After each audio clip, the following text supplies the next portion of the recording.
from the view of the Christian, if somebody's advocating for the ideas of marriage and to live openly in sin and have it recognized, that's always going to be oppositional to our morality.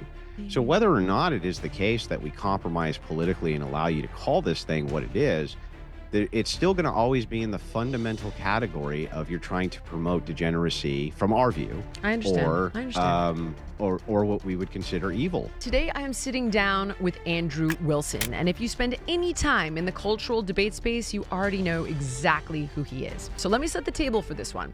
Andrew and I have a good amount of overlap on our worldview, but also some fundamental ground level disagreements, specifically when it comes to women's rights and gay marriage. And we get right into it today. This is a man with incredible knowledge to share. And regardless of the fact that he may disagree with me or my lifestyle, I still see the huge value in exploring his perspective. And I'm grateful that he showed up for this conversation. So let's get into it with Andrew Wilson.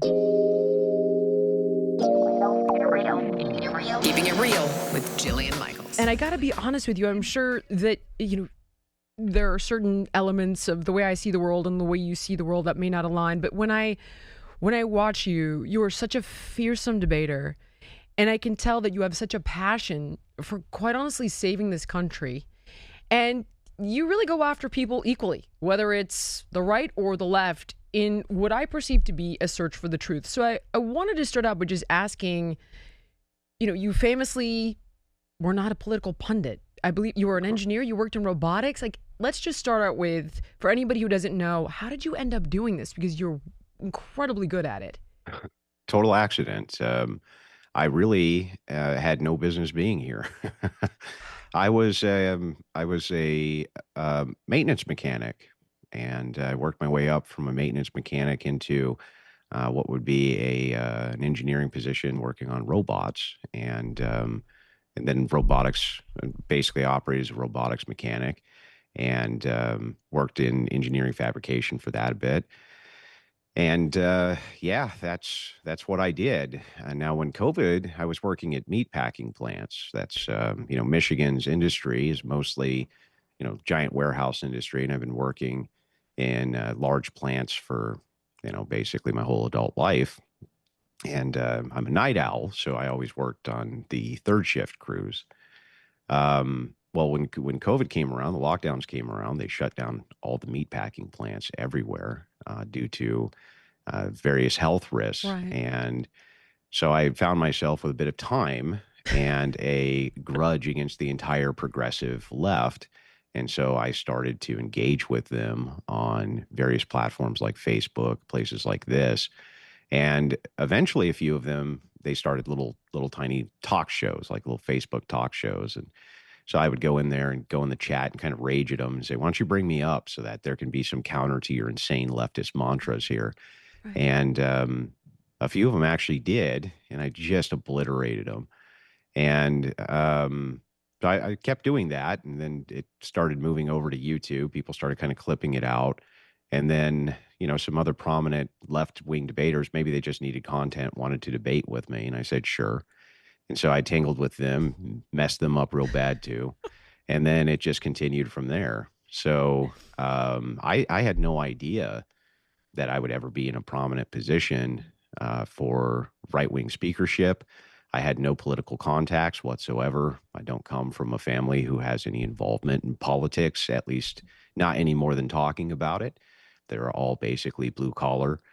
So it's actually kind of incredible how I ended up here. Yeah. When I watch you, I can tell very clearly that none of this is about clicks or money. And I feel like you're trying to save the world. And I identify with that. I feel like we're trying to save the world right now. Some of this insanity that you're talking about is so scary and so deeply alarming.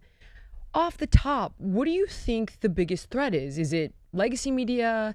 Is it politicians? Is it lunatic podcasters that are spreading insanity for clicks? What is the biggest threat, in your opinion, facing us right now? The problem is here, you're talking about a hierarchy of issues. You're asking, like, Andrew, which one's at the top? Yeah. It's hard to say, right? Yeah. Hard to say which one I would put above all others. But if you're going to, if you wanted me to kind of try my hand at that, try to give you kind of the breakdown, I'd say at the top of my list anyway, is progressive ideology, feminism being a key portion of progressive ideology, but also going towards the infantilization of all of humanity. That's I see that as the biggest problem. The reason that discourse has shut down to the point where people become insanely triggered by me just saying something that's very basic Right. and logical and rational. And if you and I were talking anywhere outside of a political space, you would think nothing of it, is because of the infantilization which has gone on in society. The next generation has been completely infantilized. And by the way, so are millennials. And so Yeah. discourse has become Yeah. extraordinarily difficult. So if I had to put on the hierarchy, if it's like people need to grow up, would probably be Okay. probably be at the Okay. very top of the list. That's interesting. I tend to see, I guess we were just covering this like Code Pink clip of these lunatics going to Cuba because Trump is the great You're fascist. talking about Hassan Piker and those guys? Yes. And Yeah. I'm thinking, this is all a CCP narrative. Do they know it? Do they not know it? Are they useful idiots? And that's freaking me out in a major way, and all these bot accounts. And I want to get to that, but let's actually stick with what you just said. Why do you think this younger generation leans in so heavily to this victim narrative? Why does everybody want to be a victim? Why? Because they were raised by millennials, and millennials acted like victims. So millennials blamed most of their problems on boomers, and they blamed most of their problems on other people. And millennials were very ineffective at dealing with political issues. They were a very smart generation, but they were very ineffective in politics and moving the right wing political messaging forward. And essentially, the next generation was raised by people who have serious emotional stagnation, serious emotional issues. A lot of them were raised by single mothers. A lot of them were raised in fatherless homes. A lot of them are not raised, at least not the way that I was.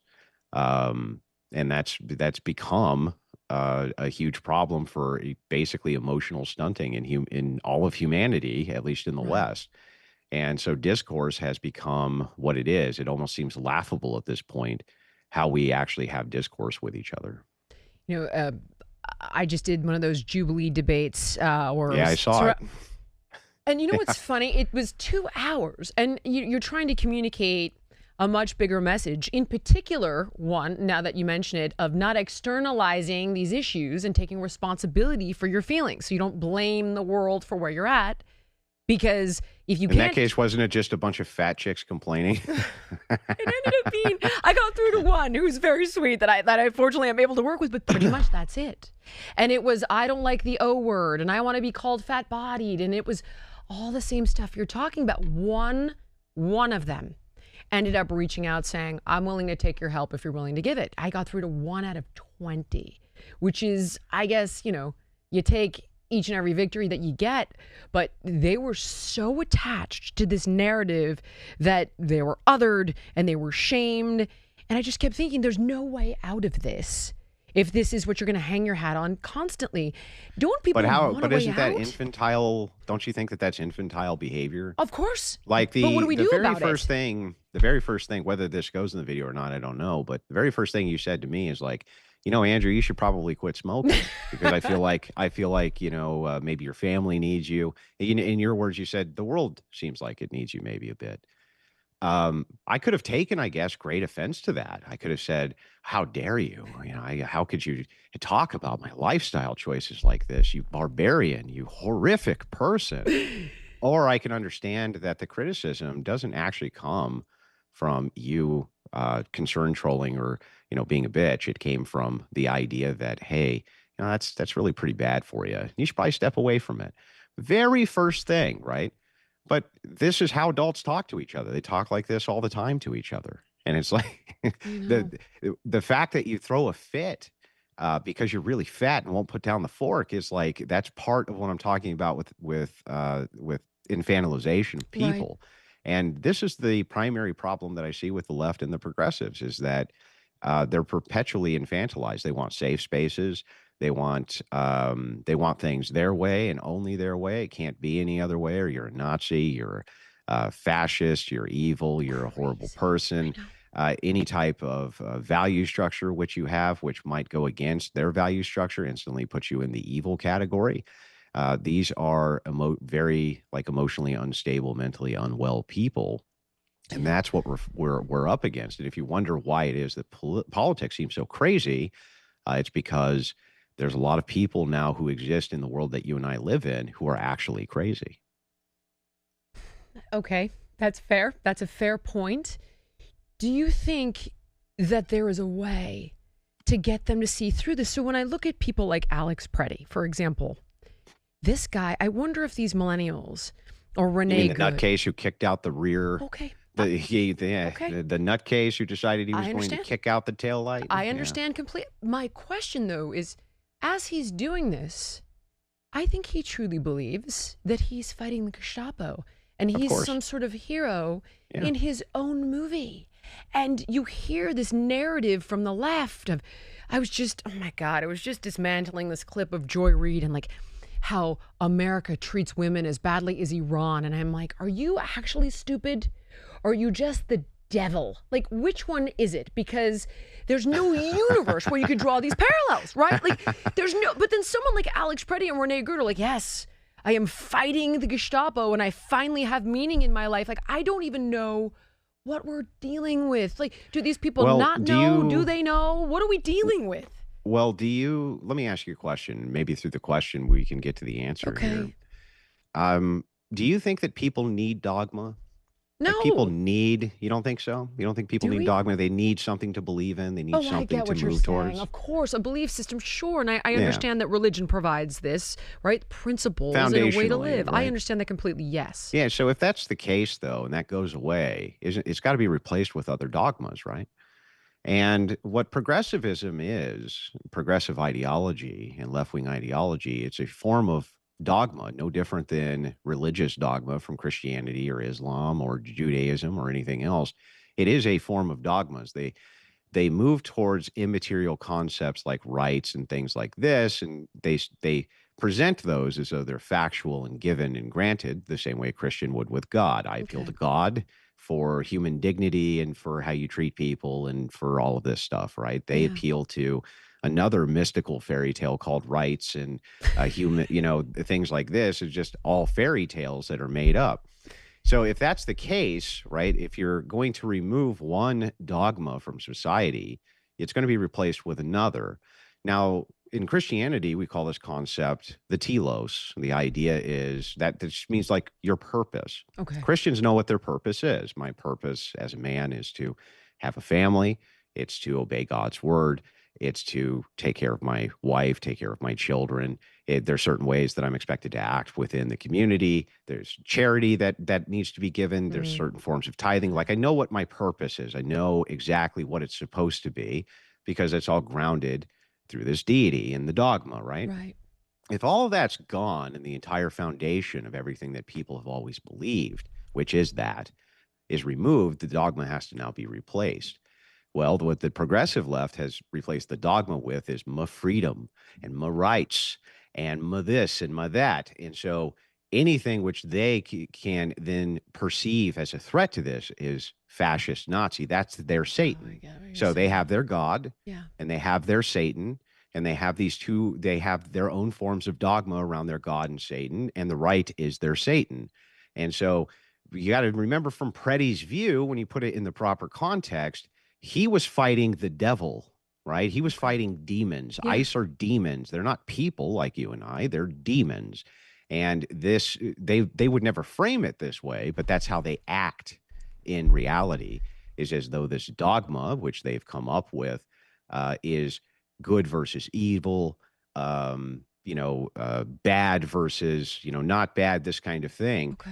And they have their own dogmas that they move towards, and the demons that they're fighting, in this case the fascists, would be like the Trump administration, and the Nazis would be people like me now, because you were on I'm a and Nazi now. told fat women to stop doing, being fat women, that now you're a Nazi too.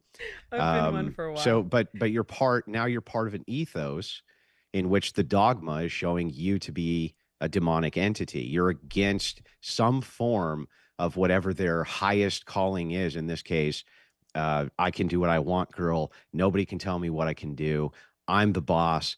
How dare you? Only a demon would do that. Why would you body shame me? What sort of horrific person does this? And so that's where you fit inside of the dogma. Okay, and I'm willing to go down that path.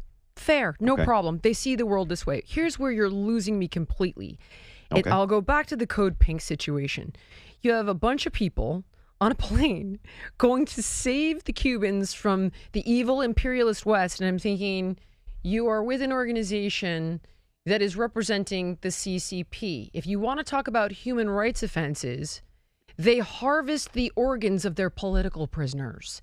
They're committing genocide against a minority Muslim community called the Uyghurs. You guys love there you go.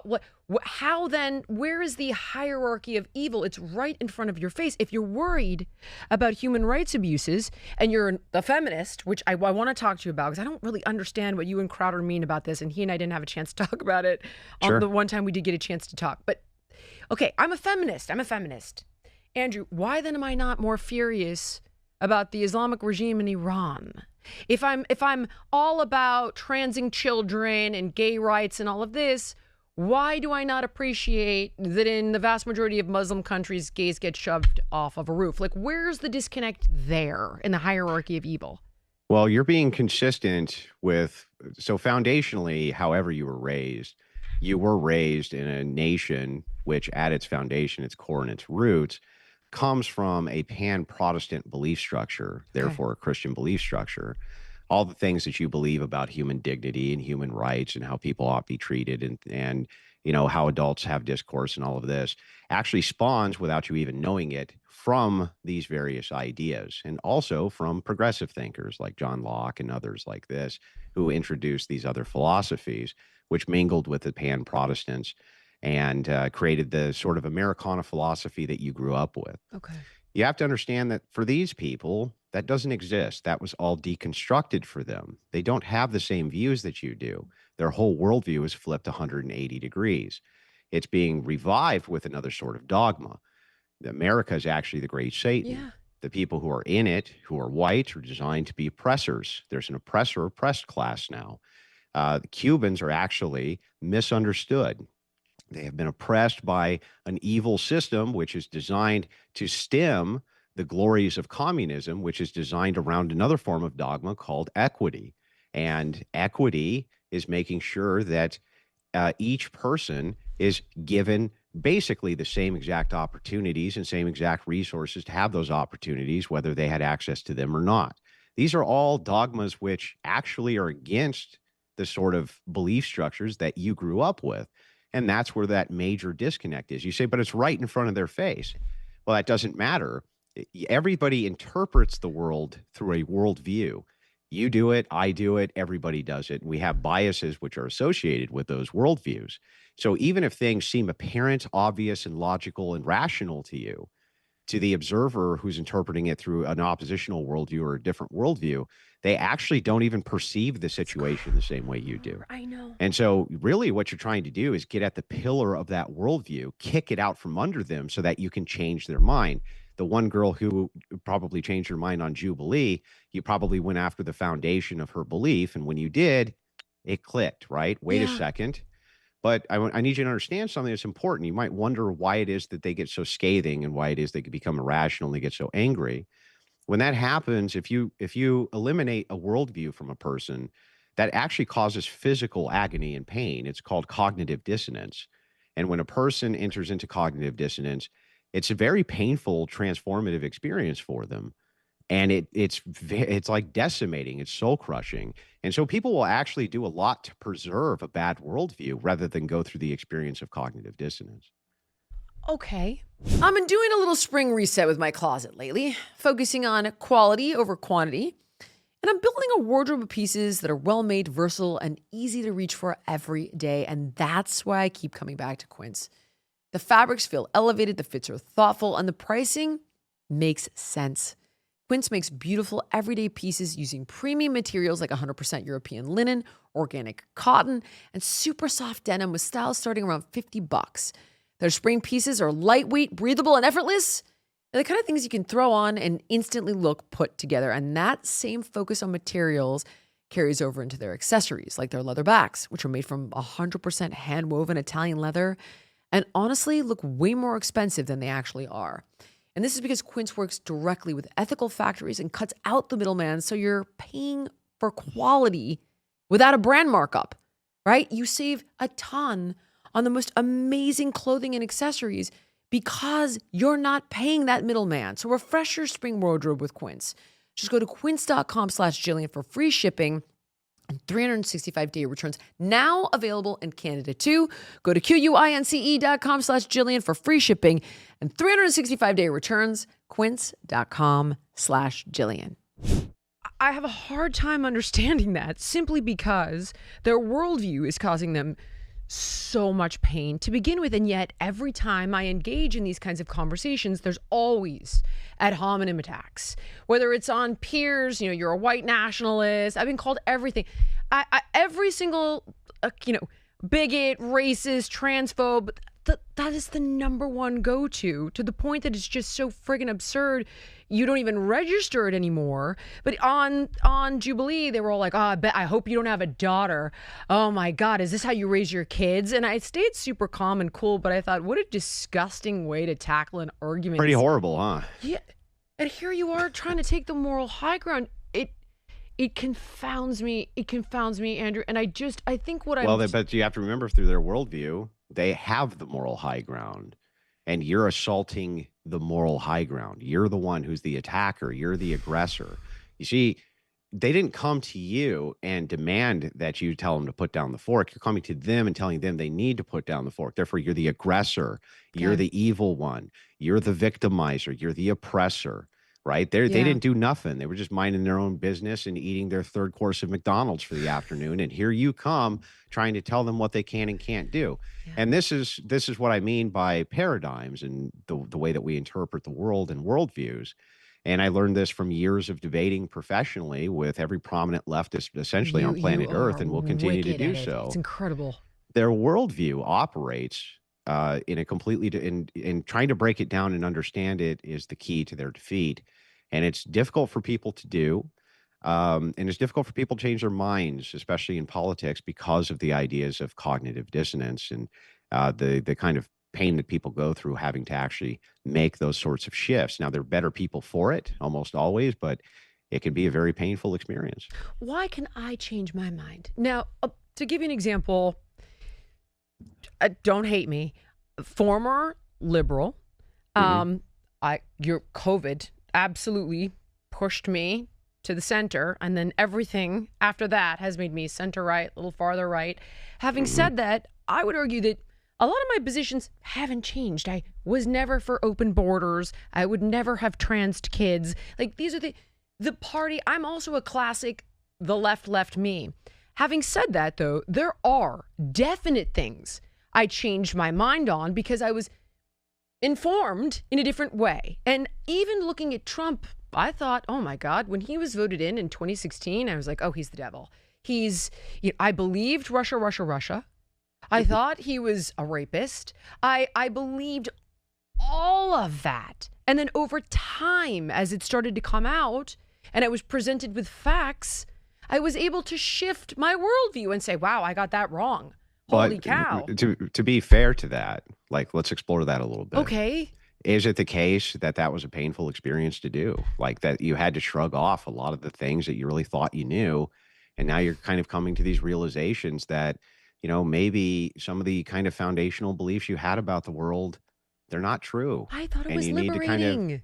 I felt like, sure. Oh God, now we don't have this. Now that I can see that there's not an evil dictator in the White House, that I don't think half the country is insane. This is so nice. I actually, this is... Well, those beliefs that you held to may not have been nearly as foundational as you thought. Okay. It could have been that you, whatever the foundational beliefs you have are designed around, if new information comes in, I'm willing to change my mind about it, rather than being kind of a paradigm, like a massive paradigm shift. These were smaller paradigm shifts, but you can imagine maybe a different situation. So let's say that you went for 55 years as a staunch religion, in one religion, and you Yeah. were very staunch. Your whole Understand. community is built around that. Everything you know is built around that. And one day you realize that there's enough evidence there that you were forced to concede that it's not true.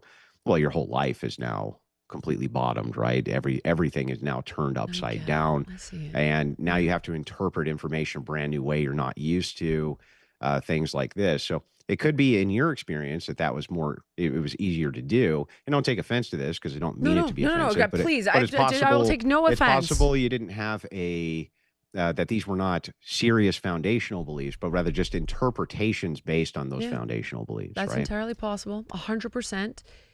What do you, okay, talk to me about this concept of feminism because I don't think I understand it. And when I was talking to Crowder, he brought this up and, I had said, we were disagreeing about some things that Nick Fuentes had said. And I was like, well, I think women should be able to vote. And he's like, well, I don't think they should if you're not getting drafted. And I didn't even know where he was going with it because he kind of took me. Okay.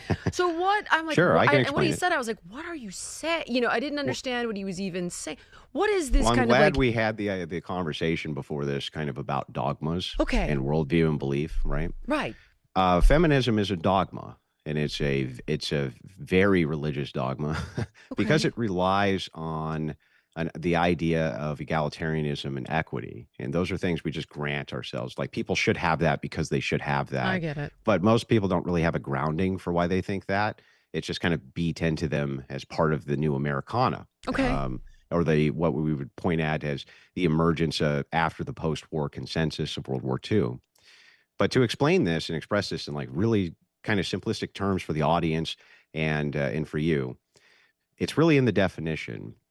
So I think for a person like you, you'd probably define feminism as just being, women having equal rights to men. Yeah, kind of. That's what Yeah, is that not it though? that's Am not I it. getting, that's And not that's it. and that's why this disconnect happens, and why I'm always in debates. I'm always really clear on semantics of what words mean, because you could be saying that you're a feminist, and you may not have the context for what actual feminism is. And so you just think, hey, I just want to have like the right to own property and Yeah, yeah, not yeah. Well, get yeah, just raped by my kind husband, of, right? yeah.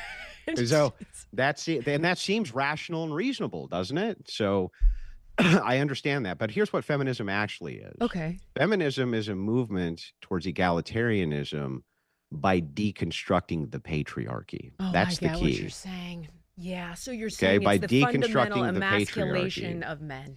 The Yeah, I idea agree with you is completely, though. that, well, the idea here is there's an oppressor oppressed class, that men are the oppressors of women. And since men are the oppressors of I women, see. men need to be moved out of the oppressive roles of women, Mm, of what they do bad to women. I get it. So when it creates the oppressor class, it's pointing to the oppressor class, now men, and saying bad, right? Yep, And it's saying the oppressed, good. They're the ones who need liberation and things like this. And that's what it actually is, a I deconstruction of understand. patriarchal systems, Okay. because otherwise you can't have an oppressor. And so you probably in actuality aren't a feminist. If you I don't hold define ideals. myself that way actually at all, but Sure. but Crowder was like, "Are you a feminist?" And I didn't even know what he I'm like, "What does that mean?" Because Yeah. I didn't understand even how we got there because there were certain things that I had taken umbrage with that Fuentes had said, and then he said, Well, the suddenly reason we're I think he should, because I went and watched that, and maybe I can clarify some yeah, I things. mean, I like Right? Steven Crowder a lot, actually. I don't know. And I was like, I watch you all the time. I would Like, consider him. how do we go I would so consider wrong? Steven at this point to be like, it is a very lonely industry, as you probably know. Yeah, I know. And I would consider Steven to just be like top notch. I just never trusted a guy more than him in this industry. But Yeah. he, I understood where he was going with this. So what he's trying to show you is, if we have an oppressor oppressed class, if we're looking at, the patriarchy Right. is oppressing women, right? And Yeah. women are now the oppressed. The reason he's bringing up things like voting is he's challenging this dogma. Okay. Is it true that men and women are actually equal? And so, from the Christian view, in my view, the answer is no. We're ontologically equal. So, what that means is like, I think that you have the same value in the I spirit get of it. God as Sure. I do. Okay. But I don't think that men and women have the same material value or impact on the world. They have completely different impacts on the world. For instance, women are the only people who can give birth. Men Right. can't do that. Okay, they I'm like with they you on this. can't. They're 100%. they can't. And so, since they're the only ones who could do that, you would think that you would structure society in such a way that it was the most conducive to women doing that I because they're agree. the only ones who can. And you would think you would structure society towards men doing the things which only men can. Now, generally, you're going to find that in like, I don't know, oil rigging and construction and these horrible jobs where the death rates and mortality rates are just over the top. Female deaths in the workplace account for almost none of them because they don't do any of those horrendously stressful and over the top jobs. They just don't. They're Yeah. not equipped for that. That's not their thing. So what Stephen's doing is he's drawing a parallel to kind of show you this. He's saying, if it's the case that men can be drafted, right, and Hmm. sent to war, and every man must sign up for the draft, so they all have the potential to go to war, Okay. then why who can women who can't be drafted vote to send men to war? Isn't that fundamentally unfair from the prism of both the feminist, but isn't that also devaluing men? It's saying that men are cogs, which can now be used for women who are elevated above them and elevated away from what their goals are supposed to be in society. And that makes a lot of sense when you start to break it down, doesn't it? Well, here's my question though. Sure. So, of course I get that one piece, but what about all the other stuff that goes along with it? Then women have no say in how their society functions or who leads them or so for example, if I was still living in California, I do not want a governor that replicates the policies of Gavin Newsom, right? I would want to vote on that. That would mean a lot to me because I would be. Well, who do you think votes Democrat in California, men or I women know, more? but all the more reason, why you should want votes that go in the opposite direction.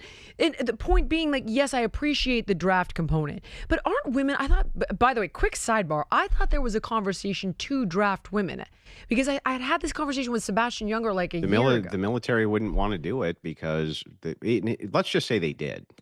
Just Okay. kind of grant that they did. They're still not going to send women into combat roles.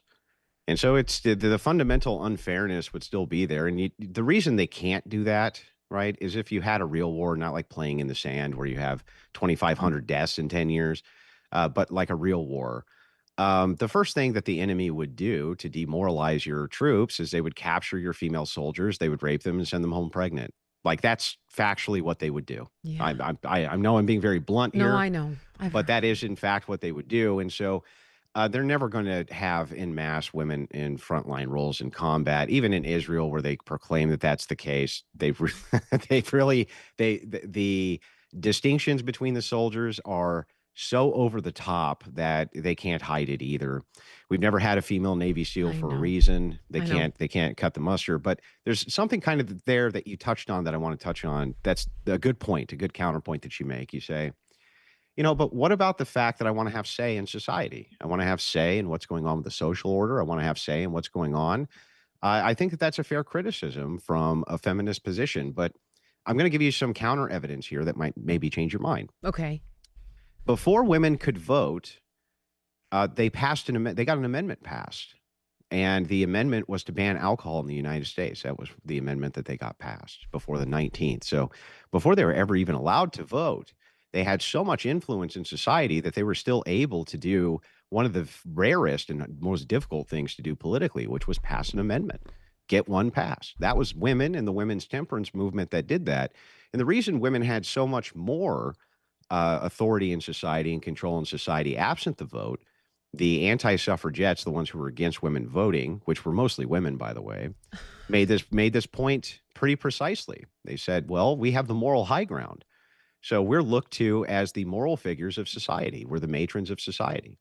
Even bad men love their mamas, right? And when we say that there's something here that's going on that's morally deviant or you need to morally stray away from or things like this, society really stops and listens because we're not cogs in the political wheel. And they really had that sort of authority. So I would argue that women actually pre universal suffrage had a much larger say over how society looked and how it was shaped and their influence in it than they do now that they're just considered a voting bloc to be pandered to. So that would be my argument back. Okay. I don't know. Okay, so the one thing that I do think is happening, I wasn't prepared to debate this, but since we're allowed to have this, since we're having this conversation, Sure. I think we have a lot of influence, arguably, almost to our detriment.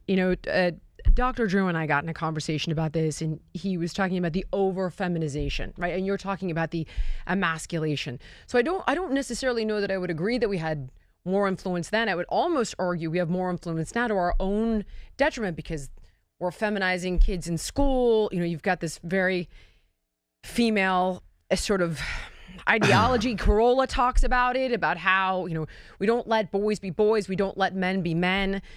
So I would almost suggest that we have too much influence socially, and you're even making a case. So about wouldn't that. we lessen that through lessening voting privileges for women? No, I think we would lessen that. No, I would say, but we're not voting on these things. This is like an ideology. We're not voting on how we're teaching our kids in schools or what we are. But we do. There's a gender divide in voting, massive, sex gender divide, not gender the way progressives use it. I'm just using it interchangeably with sex here. But there's a divide between how men and women vote. And women overwhelmingly vote left and men don't. And so the thing is it's because we see the prism of the world differently. Okay. When you think about how early America was structured, nobody was allowed to vote except stakeholders inside of the United States. They didn't let anybody vote. They didn't care if man or woman. And men only got the right to vote universally shortly before women did. It's not like they were always able to. Most men could never vote either. The idea here that the founders had was that inside of this nation, they did not trust the electorate to make great decisions. The states were the ones who sent up the elected officials, not the people. That was never how it was designed to work inside the republic anyway. So what's happened with the expansion of voting rights and universal suffrage is you've given complete morons now the ability to have a say over your life. And let me give you an example of this. Why should an 18-year-old be able to negate your vote? Why? Like, is an 18-year-old smart enough to actually make an informed decision that negates your well-informed vote? Don't you think that that's really stupid and counterproductive and counterintuitive? And it's recent. Like, this is a product of modernity. It's not like this was always this way. It's only been recently this way. Why do we even bother? That's the dumbest thing I've ever heard in my life. Why wouldn't you at least wait until a person was in their 30s to vote, or they had some stake in society, male or female, before they were allowed to even cast a vote? Why does this idea that everybody, just because they're alive, needs to have a say in everything? We don't run society that way with anything else. For instance, you're a person who knows a lot about fitness. I know a lot about eating, but I don't know a lot about fitness. Okay. But what I can tell you is that if I went in to wherever you were giving a class on fitness and I decided to weigh in on whatever that was, why would I be taken seriously? Right? I'm not informed enough to be going in and trying to tell you what's what in that capacity. That's not my place. It's not my domain. And why wouldn't we do voting the same way or political participation? This is one of those things which is so dogmatic in people and they don't even know why. And it's just because you were raised that way. You're raised to think everybody should have a say. Because you're alive, you should have a say. But when you really start reducing it, it makes less and less sense that everyone has a say. In fact, most people probably shouldn't have a say. I know. I hear you on this front. But okay, so if I'm that 18-year-old kid, then I'm looking back at you going, well, I'm the one they're drafting, so I get a say. Okay. If you're a male. Okay, so if you say 18-year-old male, but as a woman, if you then say, okay, well, you guys might be the ones going into combat, but we're the ones having babies and we're the ones raising children in this world, so we should have a say. Like, if we play this game of tit for tat of, well, you do this, oh yeah, well, I only do that, so then I only get a right to say what happens with kids then. Like, I just don't know where that goes. And then the problem is that voting isn't... Well, I can tell you where it goes. Okay, because voting isn't specific, though. It's not like just fitness. It's not narrow. It's broad. It's everything. Yeah, that makes it worse. The fact that you let 18-year-olds have more of a say over things that they definitely don't know anything about. Like, for instance, don't you think there's something fundamentally unfair about the fact that inside of a locality, people can go and vote? Let's say there's more renters in an area than there are owners, that the renters can go and up the property taxes of the owners. thus exempting themselves from the tax that then they get the windfall of, right? This is not the way that we were supposed to set this nation up. We're not supposed to set the nation up as a small conglomeration of voting blocks who are all in an infinite war with each other over power. That's what universal suffrage did. It was a terrible idea for men and women, by the way. I don't think that either of them should just have some universal right to vote. That's silly. And if you're going to structure society right now in the United States, our birth rate's in the toilet. The reason we have a mass migration problem is because we can't reproduce ourselves. What Right. we do is we take women in their childbearing years, that's going to be their 20s, and tell them to go to college. Well, what they do is they waste all of their childbearing years, usually up until 27, 28, going through school and then establishing a career. They don't even have their first child until, 29, 30, 31, 32. Well, if you're going to have a good rebound from childbirth, if you do it at 22, as you probably know, it's a lot easier for women than if they do it at 32 or 35. They rebound much quicker. They can have many more children. They can establish themselves much earlier in these family dynamics.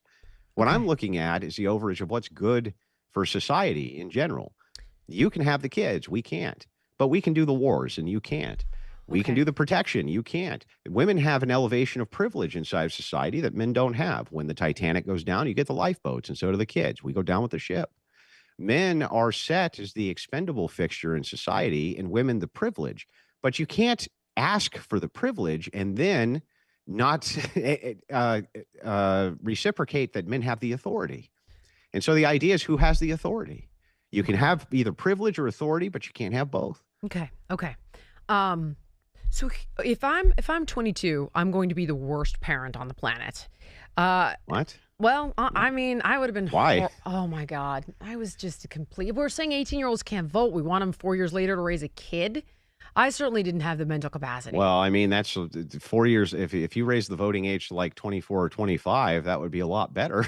I don't know. My Sure. mom had me at 25. I think, listen, I'm glad to be alive, but I definitely think I could have benefited from a little more maturity there. I would question. I get what you're saying from a biological perspective. From a psychological perspective, I think there's a lot more maturity that comes along with a little bit of age. I wonder, where the sweet spot is, and everybody's ready for kids at a different time. Yeah, but I I mean, do think. you want people to have to raise kids into their 50s and 60s? What if you Like, dig it? I like it. think about how silly that is. Like, why wouldn't you want people, like, for me, I had my children young. Okay. I'm going to be done, right? Like, I'm going to be done in my early 40s. I'm going to go travel, go do this, go do that, go do whatever I want. And it's like, look, the truth is that children, for one thing, they're good for parents. They help with that maturation process. They don't take away from it. They assist with it. They assist with the responsibility process. They help with all of those things. Also, it's actually, in many cases, I would argue, good to have youthful parents. They can chase you around. They can help you with this. They can help you with that. The one downside now is that they don't have as many resources, which is why there's, more Mm, age gap relationships going on, which I don't have a big issue with. But I'm just pointing out that that seems backwards to me. It seems like if you want to structure society, you'd want to structure society around having the most amount of children for your nation. That's going to drastically increase your tax base. It's going to increase patriotism. It's going to increase the wholesome American family unit, which is the backbone of American society. It's going to do all these things that you want to do to help fix these issues. And yet, for some reason, just generally, progressives are very resistant to this. And I think it's because indoctrination towards the youth through the school system is why you see so many women vote left. The institutions are completely indoctrinated with left wing think tanks. And so, why wouldn't they encourage all women to go to college? That's where they're going to be able to get their best voting block. okay. So let me try to tackle these things one thought at a time. So Sure. forgive me from if I'm looking at like these young girls, they're sitting here thinking, you're telling me I can't get an education. You're telling me I can't vote. You're No, telling you can me still get an education. What I would do is I would just do this a different way. I would just be like, look, instead of the government, and I'm sorry, I didn't mean to cut you off. I no, just no, wanted to you're not clarify cutting this me one off at point. all. No, no, no. I want to Um, I'm sure because my thought is this will You can create still get an more education. What feminists. I would do is, instead of having the government come in and do predatory student loans towards 17, 18-year-old girls Okay. Yeah. With that, they then spend the next 20 years of their lives trying to pay back for degrees in fields that they mostly don't go into. I know. How is it No, not here ripe I with totally predators? agree with you. Yeah, yeah. You How's don't that? lose me at all. So think about how silly it is that we're telling, on the one hand, no, 18-year-olds are not mature enough to make a decision about having children, but they're mature enough to vote and they're mature enough to take on these predatory student loans. That's silly, Mm, right? So they get these student loans, and again, they don't go into the fields, and they mostly get them in nonsense, right? Psychology, right. sociology, things which are basically useless. Might as well be basket weaving because the market's so saturated. What I would do is I would do the propaganda from the top down the opposite way. I'd say, look, why don't you wait? If you wait until you're 28 or 29 and you already have children, then the government will assist with a subsidy for you to go to college. And then you can get your education that way. We'll move resources towards you that direction. And we'll make the student loans interest free at that point. Right. So it's But like, you're not saying women shouldn't get an education at all. Then no, you're simply I'm talking suggesting a about restructuring, which I can totally talking about understand. how you restructure society around things that make sense instead of structuring society around feminist I ideas of think what women insanity. end up hearing, Andrew, is they're like, oh, you don't want me to get educated, and you just want to control me, and you want me to be dumb and barefoot, and this and that, and have 50 babies, and this and that. And then they just don't like, and I worry that it breeds. Well, I do want them to have like 50 babies. I think that that's great. Like, I think that that's great. I But here's the understand what you're thing, saying. not every woman is going to have children. I don't think that they're less of a woman because they can't have children. I mean, that's silly. But the thing is can we at least affirm the propaganda towards the thing that Yeah, makes I hear society you. good? So I if understand. it's the case that like some women don't want to have kids, okay, no problem. No one's going to force you to have kids. We're not the Taliban. That's insane. But what we would say is that if we have the government apparatus for incentives and for propaganda, then I what I would say is understand. like one of the most valuable things you can do for your nation I get is to it. get married and have kids and Right. move towards that as a virtue in society I rather understand. than the idea of the virtuous thing is to immediately go at 18 years old to college, get stuffed by a bunch of dudes and get a degree. That's Mm-hmm. basically useless. And that's actually what's happening in real I time. hear you. That's the more likely scenarios that women are going to college, and a lot of times, they're hooking up with many many men You know. and throughout the process of their college career, and they're getting degrees in things that are worthless with massive student loan debt that are going to take them half their life to pay off. That is stupid, and it's backwards, and it makes no sense. I understand what you're And saying. yeah, and I don't get it. And so, Crowder's making the kind of the idealist argument to you of like, look at the fundamental unfairness that even from the feminist perspective should be addressed, Mhm. right? But more importantly than that, structure society around what men can do and women can do and only they can do, and then you're going to end up with a better society. I get it. I understand. And but see, that's so different than like if you don't want to have kids, okay, then don't have kids. However, can we restructure the incentives and the propaganda? And that Yeah, actually makes perfect sense to it me. does, doesn't it? Yeah, I completely understand what you're saying here. Um, Your skincare might be more toxic than your food. So just like choosing healthy food, we got to be more careful about what we put on our body, not just in it. And I've become hyper aware of every product I use, reading labels, researching ingredients, realizing just how many toxic chemicals we let into our daily routine. So check the label on your moisturizer, guys. If it reads like a lab report, swap it. Get rid of that toxic moisturizer for Cow Guy's Tallow Balm. It's a natural hydrating balm with ingredients that you can actually pronounce. It's safe and it's more effective than conventional alcohol or water-based lotions, and your skin is gonna glow. Tallow Balm was actually used for generations before Big Pharma ruined skincare.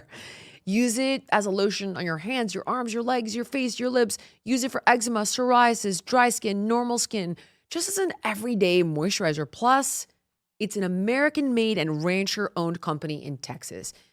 It's the best tallow balm you can find. So search up cowguys.com to get your tallow balm and get a mini tallow balm free. There's no special code. You get 3 to 4 months of moisturizer for just $34. So search cowguys.com to grab your free tallow balm with your order. why do you think that the propaganda it lends itself to? I'm sorry, but like the top podcasts for women are like They talk about being sexually promiscuous. There's Hey, can I gossip. do my mean, woman podcast impression for you? Oh God, Okay, ready? I'm gonna be like, I hate to do this, but I like as Yeah, raising a daughter. yeah. How you feeling? Yeah. But what about have you heard of yes? Yeah, yeah. That's shit. They're so insufferable. They're so insufferable. I can't take it. It's too much. I'm like what? It's just so insufferable. I'm so But anyway. ashamed to say that I don't disagree with you.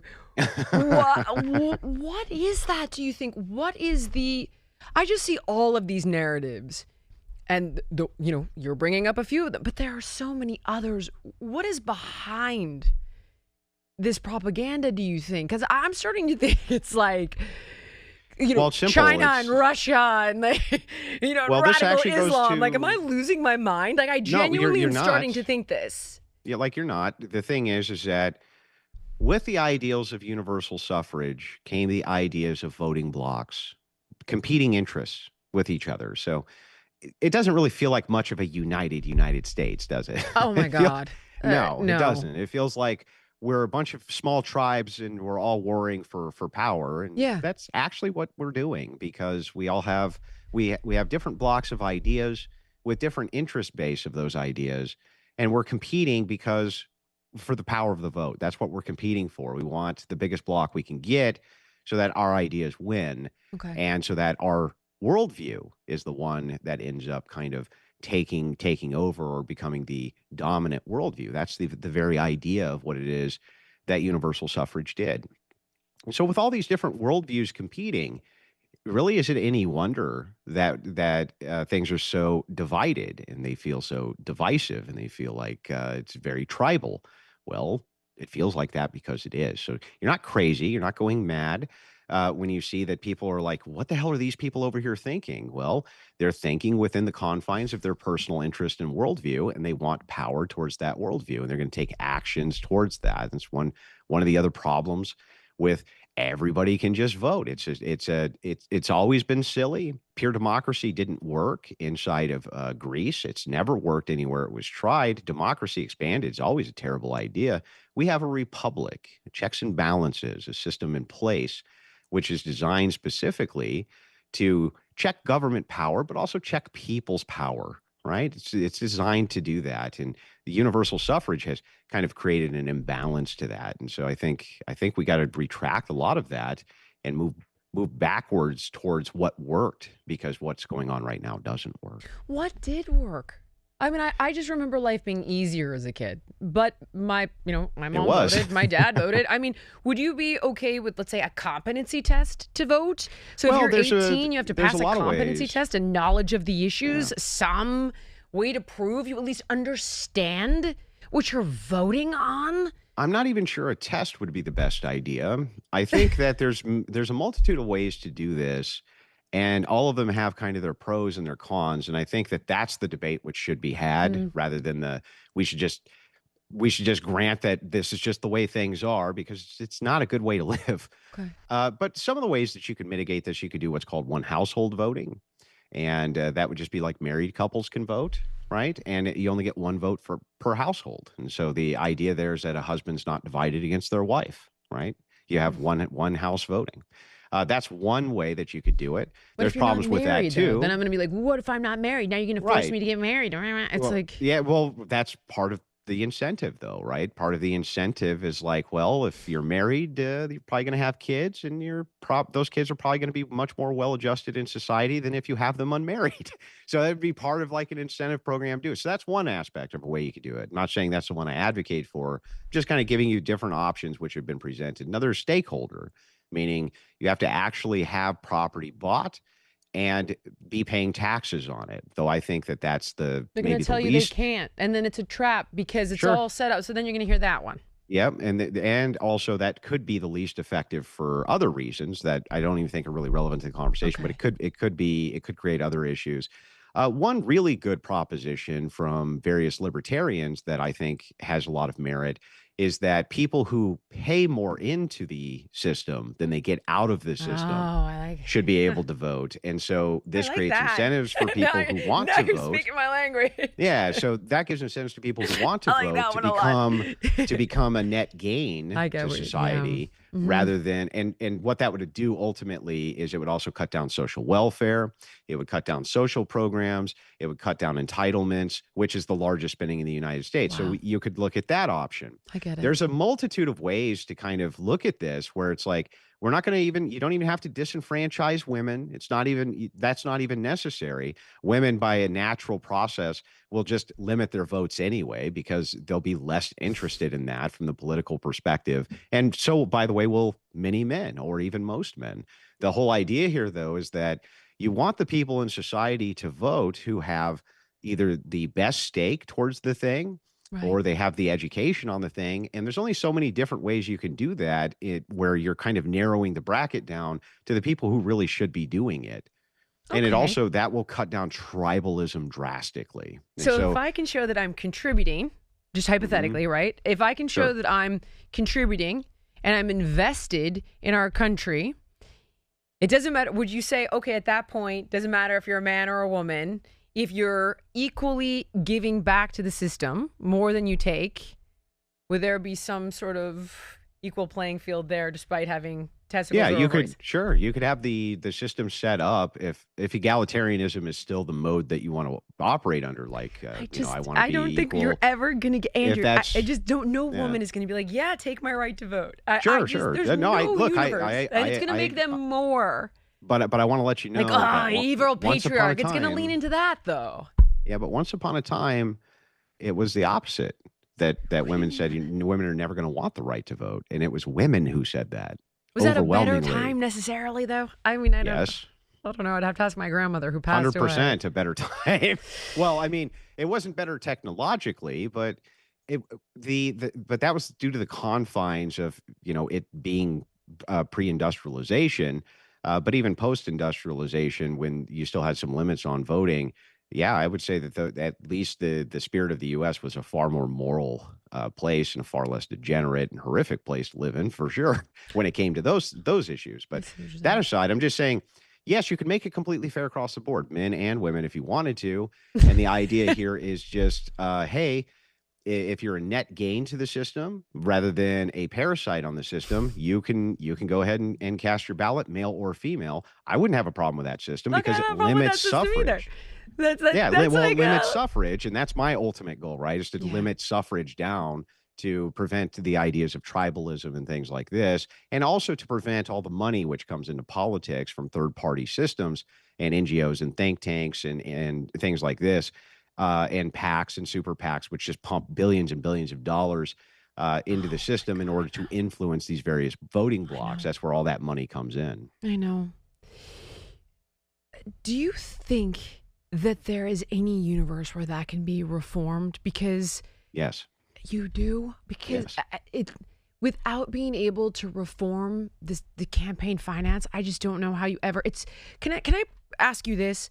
So many Sure. people get really upset when I talk about wanting to regulate big food or big pharma or big insurance. It's like, I don't want big government. I'm like, well, they certainly want big government working for them. They're paying a heck of a lot of money to get big government to work on their behalf. And you think I'm crazy? Like, I want these monster corporations to be regulated. They should not be able to put poison in our food. And it's like, I don't want a nanny state, but everything. But then by the time we're done, everything is going to have pesticide, herbicide, fungicide, fake fat, fake color, fake flavor. We're seeing, I'm looking at this from a health perspective, right? I am seeing all of this evil that these guys are allowed to do for profit. But on the other hand, it's like, oh, you just want a nanny state. What do you see here? Well, the thing, when I break down what big government is mostly set in military and entitlement spending, right?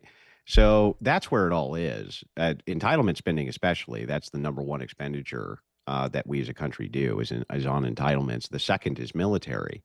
Both of those. Now, I would argue that at least from the military perspective, Perhaps having a bloated budget there may not be the worst idea for the security of the United States. Yeah, I When you're hear the you. global hegemon, having the Sure. most powerful, vicious military on planet Earth, I think, is an advantage. Yeah. But massive entitlement spending is not a huge advantage. And that's the number one expenditure. If it was the case that you were to draw down on some of the bloating, like what Trump was trying to do with USAID Yeah. and other programs like this, I wouldn't have any problem with food regulation because the way that we distribute food now is far different than the locally grown organic things that we used to have Yeah.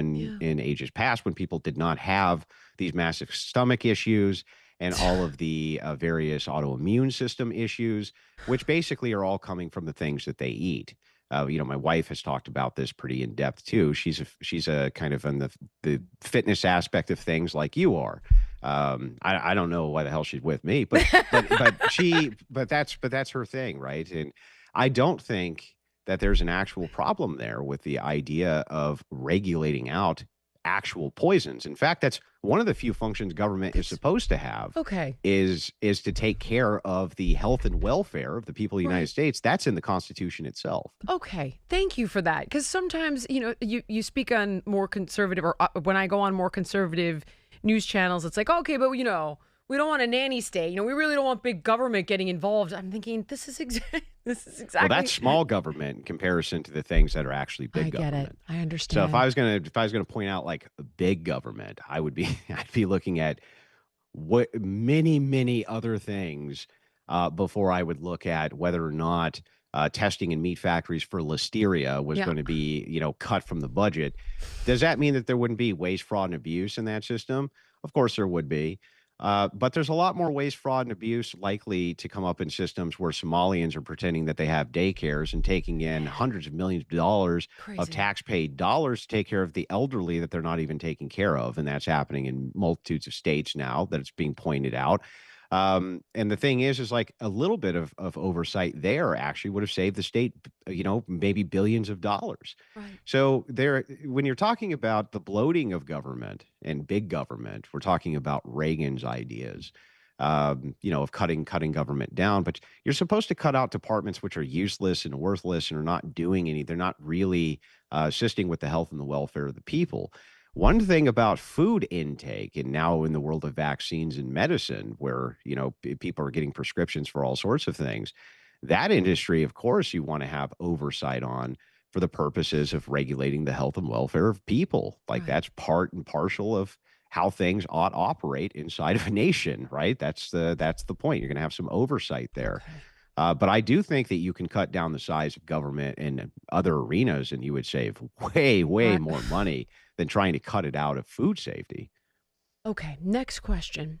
You talk about all the fraud that's been exposed, and we're just looking at, like, now you've got James O'Keefe exposing voter fraud, people being registered to vote in California that are homeless, and NGO workers are like, oh, just say you live on Pinocchio Lane, and I'm thinking, you can't make this up. And you've got COVID, you've got Epstein, you got aliens living on the bottom of the ocean.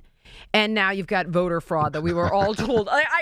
My brain can't handle it. And what I think ends up happening is we just become nihilists. See, that's why women shouldn't vote. Come on, Andrew, no, come on now, Andrew, come on. See, but look, I'm doing my part to educate myself and not me to vote for the right things. But now I feel, and you cover like the conspiracy theory shows a lot, and you talk about how they crash out. But I mean, are they? They're rating bigger than ever, and Sure. I don't. What do we do about this? Because none of us are. So did Coast to Coast. I mean, Coast to Coast. Do you remember that show with Art Bell? Do you ever No. remember Coast to Coast? No, It's tell an me. old radio show called Coast to Coast AM with a guy, very talented jockey who just ran it out of his house named Art Bell. And I think he was in the middle of like the Nevada desert or something. And he did a huge conspiracy podcast over the radio waves every night. And it was widely tuned into. Thing is that people really love that stuff because it's a lot of fun. Okay. Conspiracies are a lot of fun. Aliens, it's a lot of fun. Bigfoot, it's a lot of fun. Those things are a lot of fun. They really are. And there are legitimate conspiracies that need to be looked at. For instance, I think that there's still residual questions about what happened to John F. Kennedy. I think Yeah. that's totally fair. I think that the government has tens of thousands of laws about conspiracy when it comes to you or I, conspiracy to commit racketeering, conspiracy to commit murder, conspiracy to commit theft, conspiracy to commit fraud, et cetera, et cetera, et cetera. Gosh, I They see never thought of it conspiracies that way. everywhere. That's They wild. I right? never saw that. They see them everywhere. There's conspiracies prosecuted every single day by the government all over the place. They have thousands upon thousands of laws around conspiracies because people enter into them all the time. The problem is this. The problem is that there's inside of like let's say this isn't even ethics, but maybe philosophy. There's things called theoretical virtues, right? There's a thing I've been studying recently. And theoretical virtues are just a way for you to take different systems, right, and compare those systems for which one you want to move towards, which system makes the most sense to make an analysis of what's going on, right? And the problem with a lot of what the modern conspiracies are, the old ones used to be way better, in my opinion, is that when I have a system of analysis that I'm utilizing, it's going to fit this criteria. So, for instance, it's going to explain the most things. It's going to have the most amount of descriptive power. It's going to have the most amount of fact-finding power, like little things like that. Let's say there's other words that we would use for it, but that's good enough to kind of explain the concept. And when I compared the system that I would use to the system a conspiracy theorist is using, mine's consistent across all the things I'm looking at, and theirs is only consistent with the one thing they're looking at. And when you apply it to something else, it totally falls apart. And that's why I get kind of upset when I'm talking to various people and they have pronouncements of crazy ass shit that I just know makes no sense. And I'm able to break it down logically, right? But remember that a key Which is why, honestly, I am so thankful for you. But a key portion of conspiracies, it's like let's not forget. I know they're fun. I know they're fun, and I like listening to them, right? Like I like listening to them too. I like to listen to them, but then I think at some point you have to safeguard your mind. It starts to become brain rot, and it can become dangerous, and you can become gullible and nihilistic, and that worries me. And the other thing I'm seeing, and I wonder what you think about this a horseshoe theory where you've got the code pink people and they're starting to sound like the super far right people of like this kind of anti-American narrative. Are you seeing that, or am I just like well, what is that? I understand. Well, so inside of party politics in the US, the parties were never that far apart, honestly. Really? They really weren't. Yeah, they really weren't. They were kind of, I mean, a little bit, but they all operated under a similar ideal. The ideal was like the Constitution, Americana, post-war consensus. They kind of operated under this idea. At least in my lifetime, your parents' lifetime, probably your grandparents' lifetime, they kind of moved more towards this. So there was some sort of universalism which held it together. And now it's not. It's kind of a race for power from different ideologies. When you see horseshoe theory, you think you went so far right, you went left, right? Yeah. Or you went so far left, Right. you went right. But that's not actually what's happening. What when is you think happening? about the things, when you think about things that are considered far right-wing ideology, What is happening? They consider like Nazi Germany to be a far right ideology, right? Or they would consider wasn't he a socialist, the Democrat? But that's my point. There you go. Oh. You hit the point, though, right? So I see. If that's a far right ideology, then right wing in their mind, in their worldview, in their prism, is they're thinking in terms of authoritarianism, lack of democracy, lack of republicanism, this type of thing. I see. Not socialism, though, right? So there could be right wingers who have from their perspective, an overwhelming authoritarian slant, right? Okay. But also want massive social programs for people. And so that wouldn't actually contradict with what the left might consider right-wing ideology to be, or what the right might consider left-wing ideology to be. So for instance, I wouldn't say that a person who's a progressive stops being a progressive because they want, smaller government or less taxes, right? But I might be more inclined to think that they're moving away from progressivism if they say something like, okay, I don't really want gay marriage. That sounds like it's moving more towards at least the social right? So there's going to be like step-by-step qualifiers for this. I don't think that horseshoe theory really is an overlap. I think that that within the confines of these ideas, there's kind of room for different modes, if that makes sense. I just find it so strange. Like, you bring up gay marriage. Okay. if I was to take someone like Cenk Uygur, I'm positive he'd be for it. If I was to take someone like Tucker Carlson, I'm positive he'd be against it. Yeah. And yet they find common ground and are now like thick as thieves. And we went from literally. No. Hang on. You don't think Here's so? the thing. It's funny. I mean, I saw This Anna is what's Kasparian interesting. wants Tucker to be president. I'm like, you hated this guy. So we can agree that both of them are against Israel. So that's the connective tissue. Yeah, but what about the reasons though? That's where it gets interesting. So just because you're against a thing, right? Ideologically, it still needs to make sense within the purview of your actual ideology. Cenk Uygur is a left winger. Big time. The way he sees Israel as an ethno-nationalist state, which is an oppressor class towards the Palestinians and the Arabs who are around. Got it. Okay. And so therefore this ethno-nationalist state, which is unduly influencing our great democracy and republic and persecuting from the oppressor position the poor Palestinian people. Got it. They need to be dealt with. From the Carlson position, though, you have to remember he arrives to the opposition to Israel a completely different way. He doesn't give a shit that Israel's an ethno-nationalist state. He doesn't care. Bothers him not at all. He doesn't give a shit about the oppressed class either. What he does care about is undue influence in politics and the fact that he's against Christian Zionism. So he has other factors that he's looking at for why it is. Maybe they have some agreement on foreign policy. So they dealing with Israel, but they arrive at the reasons they oppose it totally differently. Okay, everybody knows that I am an animal person, a dog person in particular. And that's because our dogs are our best friends. But when it comes to their food, we're always forced to compromise between fresh and healthy or easy to store and serve. Well, not anymore, because with Sundays for Dogs, you get both, and your dog gets the best. It's founded by Dr. Tori Waxman, a veterinarian and a mom who got tired of seeing so-called premium dog food, which is full of fillers and synthetics. And she designed Sundays with air-dried real food made in human-grade kitchens using the same ingredients they would use to cook for your family. Everybody's clean. It's packed with real meat, real fruits, real veggies, no weird ingredients, no fillers. Compared to kibble or other brands, Sundays invests 50 times more in its ingredients for true premium quality, no cost cutting. And you just scoop and serve. There's no freezer, there's no thawing, there's no prep, there's no mess. Just nutrient-rich food that fuels their happiest, healthiest days. So make the switch to Sundays. Go right now to sundaysfordogs.com/Jillian50 and get 50% off your first order. Or you can just use the code Jillian50 at checkout. That's 50% off your first order at sundaysfordogs.com/Jillian50, sundaysfordogs.com/Jillian50, or use the code Jillian50 at checkout. What's the result of that, though? So, okay. For example, one of the things I said to Crowder is I was like, well, listen, I get where you're coming from.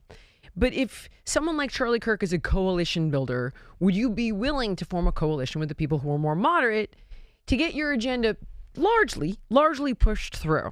I don't know really where he landed on that. However, I tend to find that the more moderate people are and have aligned with the people who are more conservative, like yourself or like Stephen. But then I find that the people who are more so all the way out there, I guess what you're saying is kind of meet on these issues, even though they're coming from different worldviews. Right.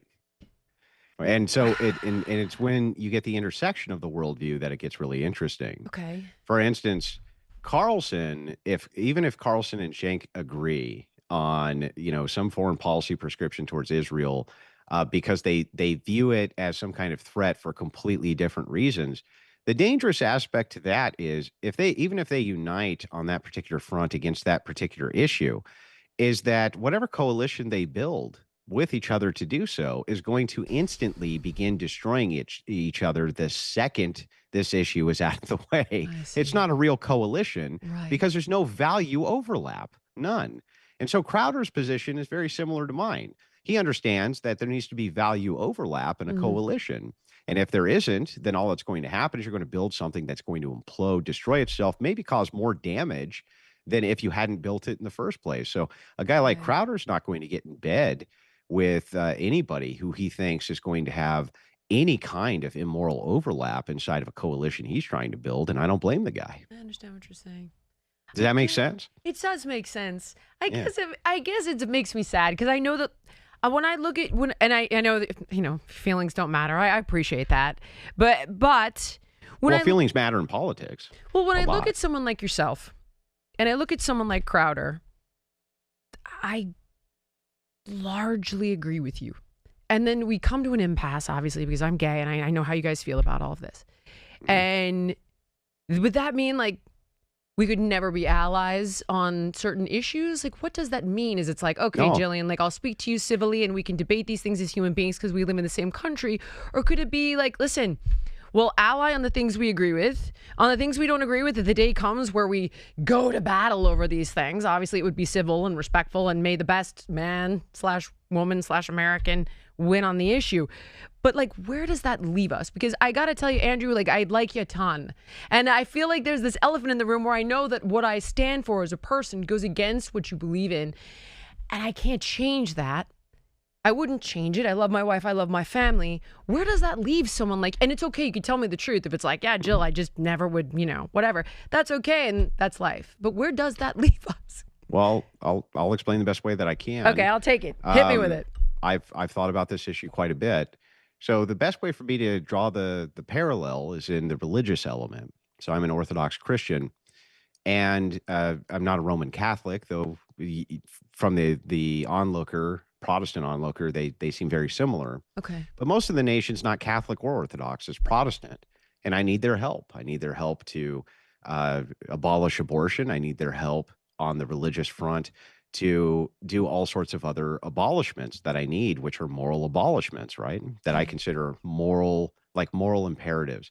And so there's universals there, even though there's distinctions in the theology, which are paramount distinctions, by the way, that people have killed each other over in the past. Okay. That I understand that I can unite with them in this limited way in order to not pray with them or commune with them, but unite with them politically towards a universal moral issue, right? Okay. Because the overlap is on the universals. We still believe in the 10 Commandments together. We still believe in these things together. So because of that, there's enough moral overlap there where I feel no issues at all uniting with them against these massive political issues of our time. Okay. But when it comes to but the caveat is like, I understand. When it comes to forming a political issue with, let's say, homosexuals or things like this, then we end up in the non-overlap morality, where do we come in and find you could vote on an issue with me, right? Sure. And I'm not going to stop you. I can be like, sure, go vote, vote the same way I'm voting. That's great. But I also understand intuitively that if there's an organization which is built around ideologies, and my ideology is presenting that, look, as an Orthodox Christian, I'm going to always definitely oppose and have opposition to gay marriage. I understand. Now, does that mean that I'm going to say that there can't be civil unions or things that you guys can call marriage as long as you just don't have to recognize them? That may be some sort of political compromise. Could you get around the rights piece? It's the rights piece, because like I don't need to get married in someone's church. It's the fact that like I want to leave my money to my family. If Why I'm do you need to be dying, married to do any of that? because marriage comes with like 1,000+ rights. You can't just okay. I'll give you an example. But So- wouldn't that just mean change the laws so that you don't need marriage to accommodate the things you're trying to accommodate? That would be honestly, that really is for me personally. It's the ability to leave my wife the money that we have built without her losing half of it because we lost that right. Because of an inheritance tax? Yes. Or Yeah. for example, But civil unions covered no, that. they had to be federally recognized. Or for example, But the feds can recognize a civil union. okay, but then if we could form such an alliance where I was like, I appreciate your religion is sacred. I appreciate, that you like, I could get, if we needed to come to terms on this, I could say to you, like, I can't protect my family without the following rights. For example, what if I was a total scumbag? Matt Walsh and I talked about this, and I decided I wasn't going to pay to support my kids. Like, I'm obligated now. Under the law, I am obligated to pay child support, but if it wasn't recognized, I could just be a weasel and a scumbag. Like, You would still have to pay child support. No, you can literally walk away from your obligations because you have I have adopted the kids. How can you walk away? Like if I have a kid out of wedlock, I can't just walk away and Not not pay child biologically support. mine. They're, Oh, I see. I yeah, they're understand. not biologically mine, so I could be a weasel and a scumbag. Whereas now it's like you have an obligation. So if I don't know, I think this is But doesn't that convolute the system more than it helps? Like, for instance, I'm thinking this through kind of logically, and I understand that this is personalized, and so because it's personalized, it's gonna But I know be it's somewhat personal for you emotional. too, which is why Yeah, I understand where you're coming from. but I want to make sure. But I just want to make sure to be clear. I'm just gonna kind of do a logical deduction from my view, from the view of the Christian, right? The in fundamentally the coalition that we on the right have built is around the ideas of Christianity as a foundation. If somebody's advocating for the ideas of marriage and to live openly in sin and have it recognized, that's always going to be oppositional to our morality. So Maybe. whether or not it is the case that we compromise politically and allow you to call this thing what it is, it's still going to always be in the fundamental category of you're trying to promote degeneracy from our view, I understand. or I understand. or what we would consider evil, right? Which would be the Why is form it of evil if no degeneracy. one's hurt though? If it's two consensual adults? Well, I'll show you why that's not actually rational. Um, if somebody is dead from a secular view, why can't you have sex with a dead body? I know, That you not don't well, need because like if your consent. brother and sister, Yeah, would you? But yeah. okay, but see, this is where I But I mean, why become do you need consent is the question. You don't, well. right? But you would still oppose it. But see, I don't think for me, this is where I kind of become more of that liberal kind of person where it's like, listen, if you're not hurting anyone, this kind of comes down to that Dave Smith conversation you had where you're like, do you own yourself, Dave? And I was trying to wrap Yeah. my head around what you were saying because I just thought, well, yeah, don't I? Aren't I making decisions for myself? Like if I am responsible for me, I'm responsible for my feelings, I'm responsible for my behaviors. Where it crosses over is when what I think is better for me hurts someone else. But I would say, why is my life or the life with my family, how is that evil if it hurts no one and it's just Well, the issue here is quantification. So when people say this, it sounds good to the ear. Why can't I just do what I want as long as it's not hurting anybody else? Like, how do you quantify that though? Every action that you take in the world has an effect. It has an effect on the environment around you. It has an effect on the people that you come into contact with. It has an effect on, and it's impossible to quantify completely its effect.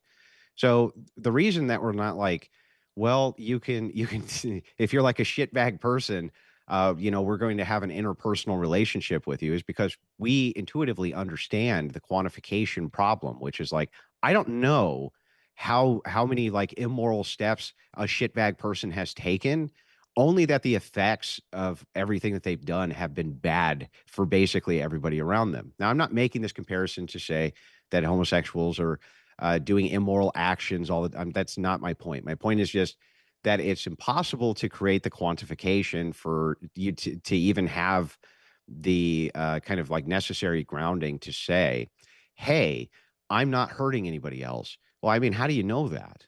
For instance, the emotional state of Christians, there's just like millions upon millions of them. You're talking about most of the United States. If their emotional state is driven to demoralization because their institution is now being, made to be a laughing stock and this kind of thing, or they feel like there's an attack on it, on their actual value structure because they believe that they are the ones who are in charge of marriage because it's a religious institution.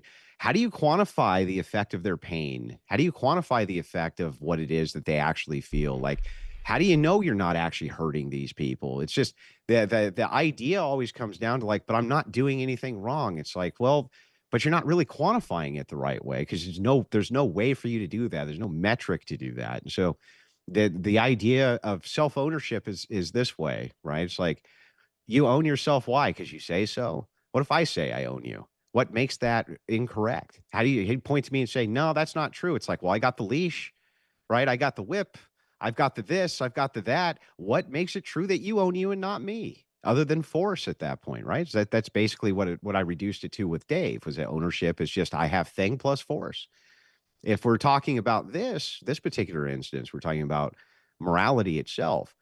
Every step that you take from my perspective, that leads more people towards the ideas, the horrible ideas of what I would consider a degenerate lifestyle or an immoral lifestyle, I'm going to have an opposition to it because those things are quantified externally, whether you're directly doing something to me or not. It's still a problem within the societal view. And that's why building those coalitions is not a particularly good idea. Maybe limited voting with a person could be. Okay. What if somebody said to a person who's Christian, well, your worldview hurts me. I'm a Jew. They do. I'm a Muslim. I'm a Buddhist. How dare you think that your worldview is superior? And what makes you think that you have the right to tell me how to live? And how do I know that your God is the one true God? Like, because I just feel like we could constantly flip the script. You have made the best point in the world for why the ideas of the progressive left are so insane. You're right. There's a massive division between people groups and cultures and distinctions and ideologies, and they don't all mix. And so throwing them all together and mixing them all together as though that's not going to create massive conflict is absolutely insane. You're right. From your view, just perhaps even me just saying this is an immoral lifestyle is immoral. That could be true from your view. Like that could be an immoral how you action. see it. That's the thing is like, I don't see it the way you see it. I know. But I understand how you see it. And I respect that this is your belief system. This is how you were raised. And I wouldn't try to change your opinion about it. I just also know that for me, that wouldn't be the case. And then I know that the next step someone would take is, well, what makes you right? What about these guys? What about the Buddhists? What about the... And I don't know. That's the kind of shame of it is I do understand what you're saying, but then it's like you have this fundamental impasse. So... And I still respect your opinion. I just, I would obviously live my life hoping. Well, maybe I can just kind of give the best rational argument that I can. But now that we understand like the impasse here is, why would I ever bother tailoring things in society towards the need of such a small percentile of society? Like I'm going to tailor all the laws and I'm going to tailor all the normative authority. I'm going to tailor all the normative moral actions in society towards the majority. And the majority of people are always going to be heteronormative, right? And because that's the case, I'm not going to associate government resources towards some, like small fringe minority. That's a progressive mindset. My mindset's the opposite. I'm like, well, who cares? I mean, if you want to live that way, no one's going to kick in your door. The Gestapo's not going to drag you to jail. Nobody's talking about doing anything like that. At the same time, there's not going to be any glorification. There's not going to be any funding. There's not going to be any teaching of it. There's not going to be any. Why does there need to be? Why wouldn't I move society towards what I would consider the greater virtue? I wouldn't even want there to be family. teaching of that. But that's my point, right? It's like if truly, if we could go back to how kind of the gays in the 80s and the 70s used to think on this, they used to be like, look, we just want to be able to do what we want without going to jail, right? We just don't want to be going to jail because of who it is that we care. People had a bigger, much more sympathetic ear to that. That was something that made a lot more sense to people. They're like, yeah, we're not going to throw people in jail for this. It's crazy. It's like throwing people in jail for masturbating. Like, you're not going to do that, right? But the thing is it becomes a lot less appealing to people over time when it's like, well, now we're going to have glorification. Now we're going to have parades. Now we're going to have flags. Now we're going to have ideologies built around this. And then it's like, well, then that means if we give you an inch, you take a mile, right? Okay. I hear you on the teachings and the ideology and all of that. The fight that I would make is for the rights, and it's the rights to protect my family. It's the rights to have power of attorney. It's the right to be in the room when someone's dying. It's the right to leave them your money without losing half of it. It's all of that. But I do understand the way you see it. And I obviously, I'm going to disagree with you. But let me ask you this. Why don't I have a right to take all that away? But like, why wouldn't I have the right to take all you? Oh, I'm going to take your religion. But that's the whole point. But then don't we have to kind of, as civilized human beings, I'm not saying you have to agree with me, but like we have to create dominant blocks of power to enforce our ideologies as human beings. That's what we do. And so if it's the case that you assign yourself an arbitrary made up right that you have a right to marry a woman, Why can't I assign myself an arbitrary made up right that I can take that right away? Like But where does that that's the whole go? problem It with becomes the this. foundation of like, we have rights. It's like, nah, you just have shit you make up and assign it to yourself. Where do these rights come from? Are they over there? Are they over here? Are they up there? Like, they don't exist in material reality. We make this shit up, right? But are you saying we make it up across the board? Hmm. Okay. Yeah. When you think about it, what is a right? A right is some sort of entitlement that we assign ourselves that we then utilize force in order to maintain. So, for instance, black people have a right to go to school with white people. We agree on that, right? But once upon a time, that was not the case. And when the law changed for that, they had to send in the National Guard in order to enforce that right with force. So when you make an appeal to a right, when you say I have a right to do this, you're making an appeal to force. What you're saying is that the government can utilize force in order to institute that this is going to be the case on my behalf. And so if that's the case, what we're really arguing about is who gets to have the force. And I think that the Christians should have the force. And you think that, well, no, I think that homosexuals ought to be able to No, have I some don't force think here, any. You know what? I don't think. at least in See, this well, instance, this right? is where I become the liberal, where I'm like, Yeah. I don't see why we have to have force over each other if we're living in ways that make us happy that don't hurt each other. Now, I understand you're saying, well, your lifestyle hurts me. Well, I'm just saying that rights themselves don't exist without force. Otherwise, what are they? Like, if you had a right to remain silent, but police could just come in, like, make you talk, yeah, right? The right's useless, right? It's the right's only as useful as it's enforced. It's the same thing with, I mean, any right you point to, if it's not enforced with the power of government arms, then it's useless. It's worthless. So when you say that you think I have a right to a thing, what you're saying is I believe that force should be used on behalf of me to make sure I can do this thing. That's what we're really talking about when it comes to rights.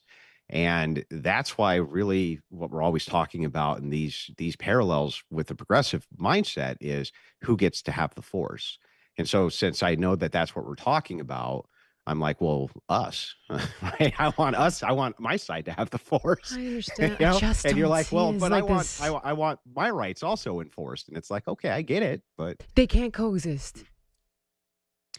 well, I would say they could. they can My thing is they coexist. could go coexist because I just Well, they don't can see the overlap. coexist, but like, why would marriage is a necessity for coexistence? That's one. And then the second problem there is like, if you made a compromise where it wasn't marriage or something like this, you're not going to be able to coexist within the idea um of saying, hey, this is completely fine, this is an okay lifestyle, all of that's just, hunky dory, don't consider it immoral.